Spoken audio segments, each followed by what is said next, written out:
So good morning guys. तो चलिए start करते हैं आज के यानी कि 9 जून के इंपॉर्टेंट करंट अफेयर्स को। देखिए हमारा पहला प्रश्न क्या है। अभी हाल ही में विश्व महासागर दिवस कब मनाया गया, यानी कि वर्ल्ड ओशियन डे। तो आंसर होगा 8 जून को। तो हर साल 8 जून को वर्ल्ड ओशियन डे के रूप में मनाया जाता है। ये दिन लोगों को महासागरों के महत्व और रोजमर्रा की जिंदगी में उनके द्वारा निभाई जाने वाली प्रमुख भूमिका की याद दिलाने के लिए मनाया जाता है। अच्छा, सबसे इंपॉर्टेंट तो रहेगी इसकी थीम हिंदी में देखो पहले। पुनरुद्धार महासागर के लिए सामूहिक कार्रवाई, यानी कि revitalisation, collective action for the ocean. अच्छा, इसी तरह से एक डे आपने और पढ़ा होगा, विश्व समुद्र दिवस, जिसको इंग्लिश में बोलते हैं वर्ल्ड मैरीटाइम डे। एक्चुअली में ये फिक्स नहीं होता, सितंबर के लास्ट थर्सडे को ये मनाया जाता है।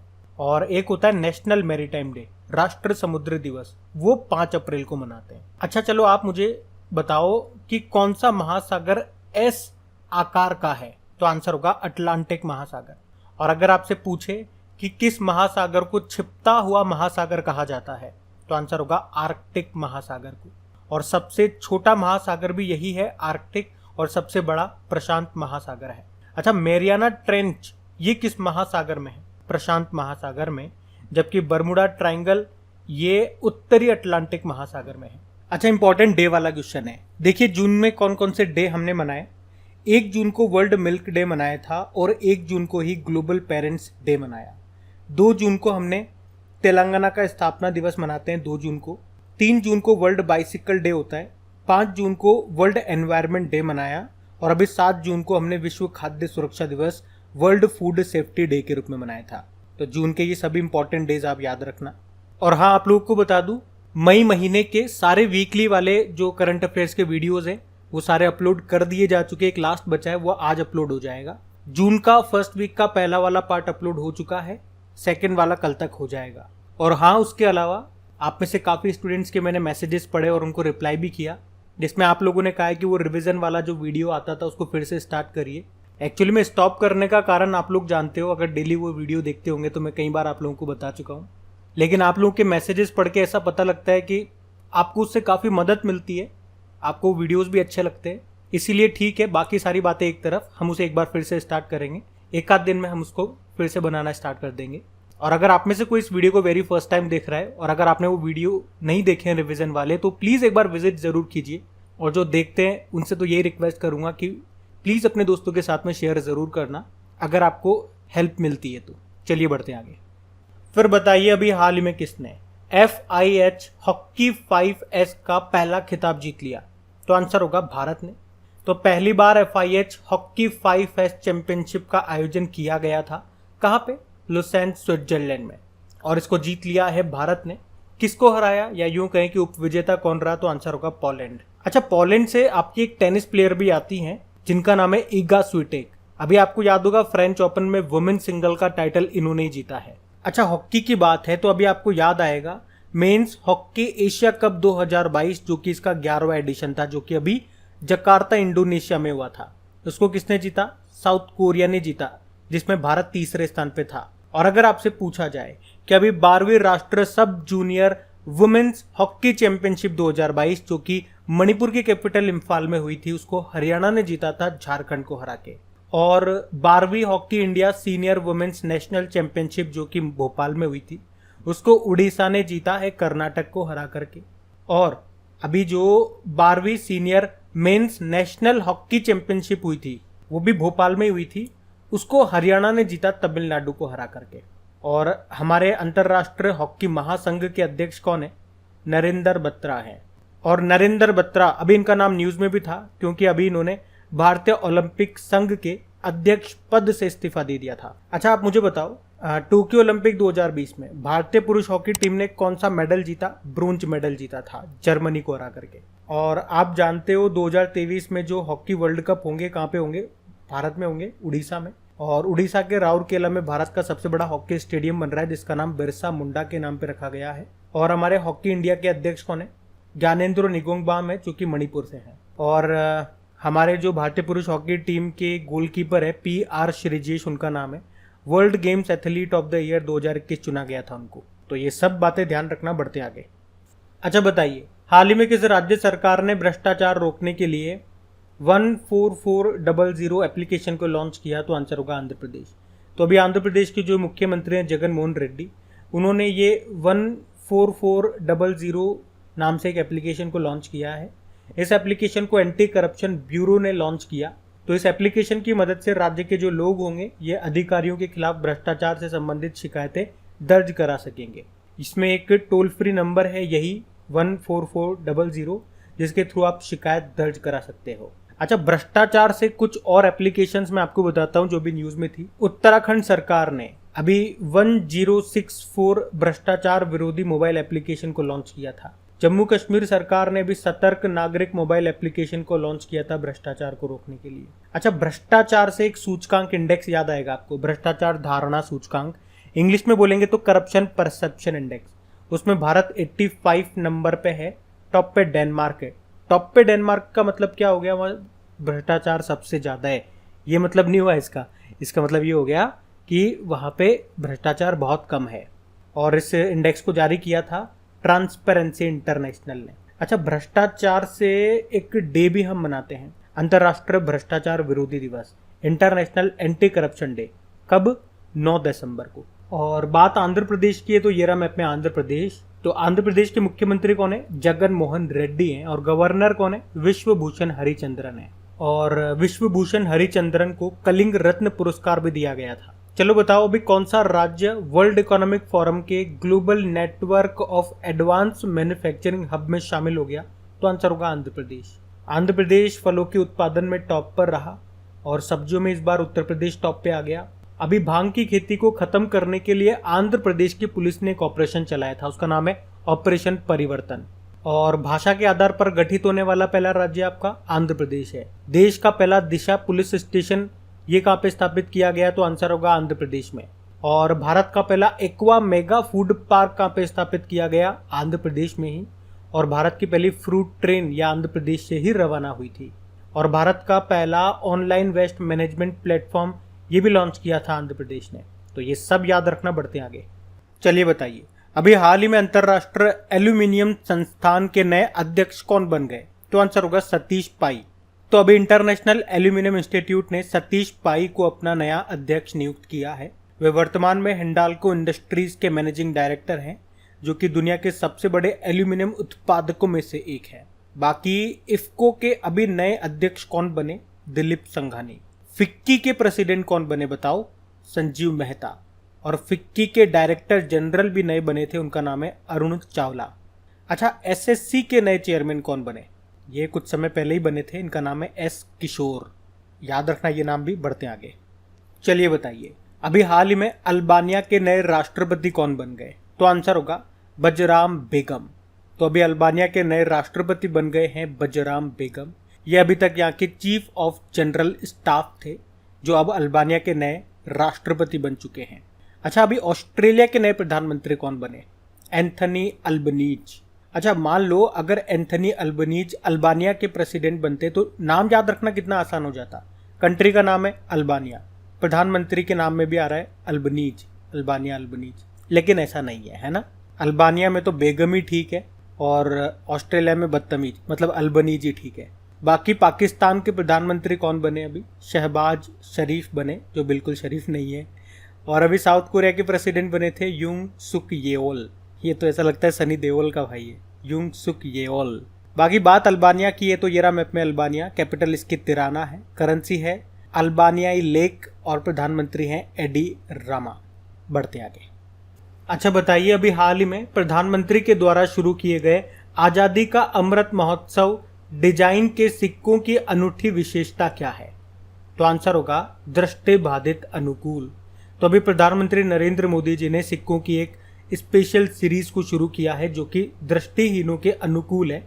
यानी कि जिन्हें दिखता नहीं है वो भी हाथ में लेकर के इन सिक्कों को पहचान सकेंगे कि वो सिक्का कितने वैल्यू का है। तो ये सिक्के कौन कौन सी वैल्यू के हैं? 1 रुपये का है, 2 रुपये का है, 5 का, 10 का और 20 रुपये के ये सिक्के हैं। और इन सिक्कों पर आप देखोगे तो आज़ादी का अमृत महोत्सव का डिजाइन होगा। और आप इन्हें स्मारक सिक्के मत समझ लेना, ये सब प्रचलन में आने वाले हैं, मार्केट में आएंगे, आपके पास, हमारे पास, सबके पास। मतलब सिक्कों की ये एक नई श्रृंखला लोगों को अमृत काल के लक्ष्य की याद दिलाएगी और लोगों को देश के विकास की दिशा में काम करने के लिए प्रेरित करेगी। अच्छा, यहाँ से एक प्रश्न मैं आपसे पूछूंगा कि हमारे भारत में कितने टकसाल हैं? टकसाल मतलब जहाँ पे सिक्के बनते, 4 हैं। मुंबई में, कोलकाता में, हैदराबाद और नोएडा में। और अगर मैं आपसे पूछ लूँ कि भारत में कितनी बैंक नोट प्रिंटिंग प्रेस है, तो वो भी 4 है। कहाँ कहाँ पे? मध्य प्रदेश के देवास में, महाराष्ट्र के नासिक में, कर्नाटक के मैसूर में और पश्चिम बंगाल के सलबोनी में। अच्छा चलो आप मुझे बताओ कि 2000 रुपये का जो नोट है उस पर किसका चित्र अंकित है? मंगलयान का। 500 रुपये के नोट पे लाल किले का है। 200 रुपये के नोट पे सांची का स्तूप। 100 रुपये के नोट पे रानी की वाव। 50 रुपये के नोट पे हम्पी मंदिर जो कि कर्नाटक में है, तुंगभद्रा नदी के किनारे। 20 रुपये के नोट पे एलोरा की गुफाएं और 10 रुपये के नोट पे है कोणार्क सूर्य मंदिर जो कि उड़ीसा में है। तो ये भी बात आप ध्यान रखना बढ़ते आगे। अच्छा बताइए, जून 2022 में किस भारतीय महिला क्रिकेटर ने अंतर्राष्ट्रीय क्रिकेट से संन्यास ले लिया? तो आंसर होगा मिताली राज। तो अभी भारतीय बल्लेबाज हैं ये मिताली राज, जिन्होंने अंतर्राष्ट्रीय क्रिकेट के सभी फॉर्मेट से अभी संन्यास की घोषणा कर दी है। आपको बताऊं, मिताली राज ये महिला एक दिवसीय मैचों में सबसे ज़्यादा रन बनाने वाली खिलाड़ी भी है और विदेश में 3000 रन बनाने वाली ये दुनिया की पहली खिलाड़ी भी बनी थी मिताली राज, जबकि अंतर्राष्ट्रीय क्रिकेट में 10,000 रन बनाने वाली ये पहली भारतीय महिला क्रिकेटर बनी थी मिताली राज।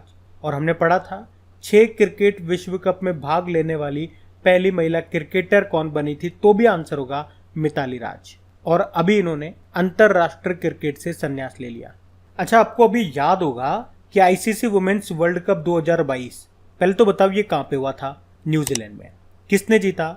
ऑस्ट्रेलिया ने। और किसे हराया? इंग्लैंड को हराया। और यहीं पे तो हम लोगों ने पढ़ा था कि सर्वाधिक वर्ल्ड कप खेलने वाली महिला क्रिकेटर कौन बनी? मिताली राज। ये उनका 6ठा विश्व कप था। अच्छा अगर आपसे पूछा जाए कि ICC women's cricketer of the year किसे चुना गया, तो आंसर होगा स्मृति मंदाना को, जिन्हें रचेल हे होफलिंट अवार्ड भी मिला। और पुरुषों में यानी कि ICC men's cricketer of the year चुना किसे गया? पाकिस्तान की शाहीन अफरीदी को। इसी के साथ इनको सर गारफील्ड सोबर्स ट्रॉफी भी मिली थी। और अगर पूछे कि पिंक बॉल क्रिकेट में टेस्ट शतक बनाने वाली पहली भारतीय महिला कौन बनी, तो आंसर होगा स्मृति मंदाना। और सभी फॉर्मेट में डेब्यू करने वाली सबसे युवा भारतीय क्रिकेटर का नाम क्या है? शेफाली वर्मा है। तो याद रखना ये सारे पॉइंट भी बढ़ते आगे। अच्छा बताइए, हाल ही में सेबी ने किसकी अध्यक्षता में म्यूचुअल फंड पर सलाहकार समिति का पुनर्गठन किया? तो आंसर होगा उषा थोराट। तो अभी सेबी ने अपनी म्यूचुअल फंड समिति का पुनर्गठन किया है और आरबीआई के जो पूर्व डेप्यूटी गवर्नर रही है कौन? उषा थोराट, इनको इस समिति का अध्यक्ष बनाया गया है और इस तरह से वे अरुंधति भट्टाचार्य की जगह लेंगी। आपको बता दूं, सेबी ने सबसे पहले 2008 में सीबी भावे की अध्यक्षता में म्यूचुअल फंड सलाहकार समिति का गठन किया था। इस समिति का उद्देश्य क्या है वैसे? म्यूचुअल फंड उद्योग के विकास और नियामक पहलुओं पर सेबी को सलाह देना इसका मुख्य उद्देश्य है। आपको याद होगा अभी AK सीकरी की अध्यक्षता में 4 धाम परियोजना समिति का गठन किया गया था। और इंदु मल्होत्रा से कुछ याद आता है क्या?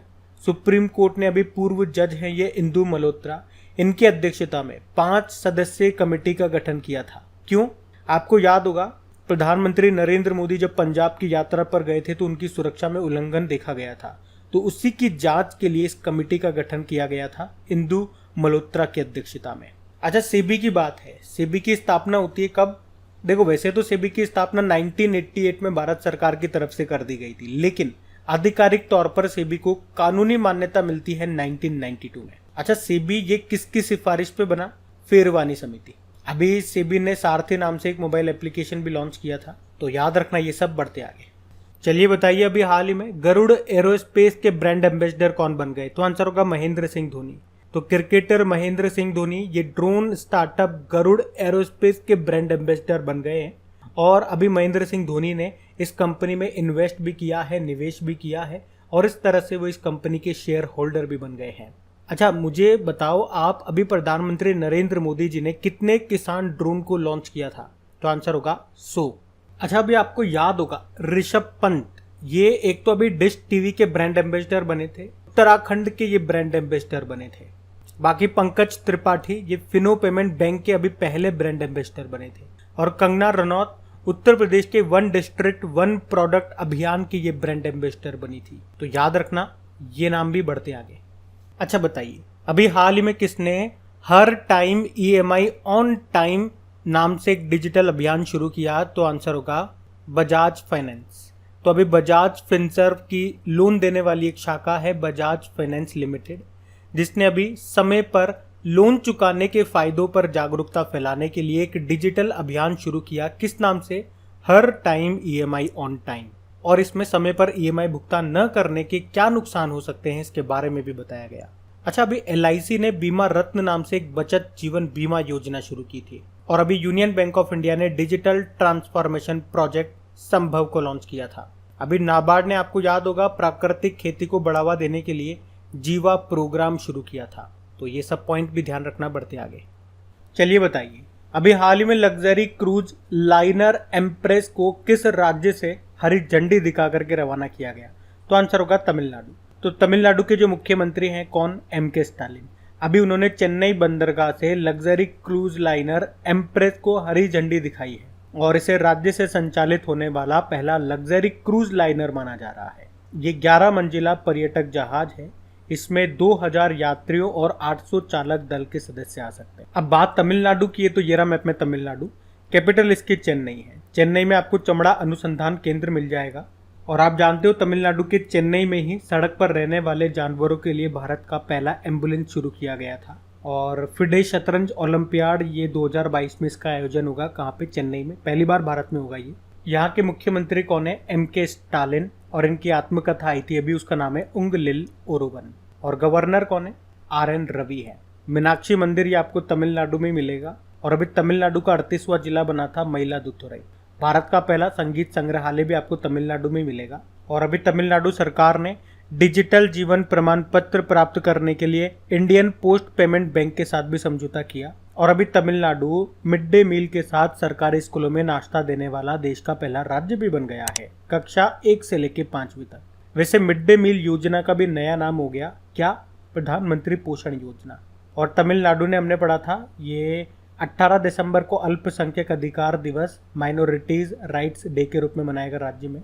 और इसी तरह से 14 अप्रैल को जो डॉक्टर अंबेडकर जी की जयंती होती है उसे तमिलनाडु समानता दिवस के रूप में मनाएगा। और पहली बार एक समुद्री शैवाल पार्क, सीवुड पार्क, ये बनेगा तमिलनाडु में। नेशनल डुगोंग कंजर्वेशन सेंटर ये स्थापित किया गया तमिलनाडु में ही। और भारत का पहला नेशनल फूड सिक्योरिटी म्यूजियम, खाद्य सुरक्षा संग्रहालय कहाँ पे स्थापित किया गया? ये तमिलनाडु के तंजावुर में। तंजावुर में ही आपको बृहदेश्वर मंदिर भी मिल जाएगा। अभी मद्रास हाईकोर्ट की चीफ जस्टिस कौन बने थे? मुनीश्वर नाथ भंडारी। यहाँ पे एक टाइगर रिजर्व है, सत्यमंगलम टाइगर रिजर्व, यह भी न्यूज में था क्योंकि इसे TX2 अवार्ड मिला है। तो ये सारी बातें ध्यान रखना। बढ़ते आगे।